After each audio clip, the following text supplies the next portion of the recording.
Dans cette vidéo, nous allons voir comment sélectionner des entités avec le logiciel SolidWorks. Si j'ouvre un nouveau document de pièces, OK, et que je crée une esquisse ici sur le plan de face, je vais dessiner par exemple un rectangle par là, un autre rectangle comme ceci, un parallélogramme par exemple ici,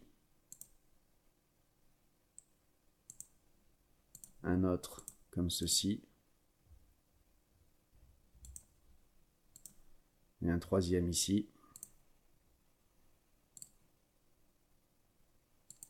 Voilà, je fais un enchevêtrement d'entités, mais c'est juste pour montrer l'outil sélectionné. Donc déjà, la première manière d'accéder à l'outil sélectionné rapidement, c'est par clic droit ici, sélectionner.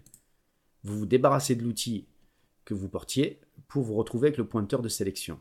On aurait très bien pu accéder à l'outil sélectionné directement ici. Et comme on peut le voir, il y a plusieurs types de sélection.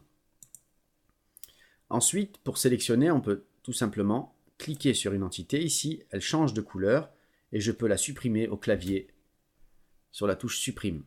Je vais annuler ceci pour le moment.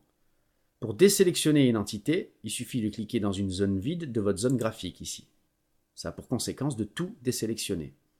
Une autre manière de sélectionner, c'est de tracer par clic et glisser ici une fenêtre. Quand je vais de la gauche vers la droite, ici, seules les entités complètement comprises dans la zone que j'ai tracée sont sélectionnées. Donc de gauche à droite, c'est bleu, mais regardez ici, si je vais de droite à gauche, c'est vert.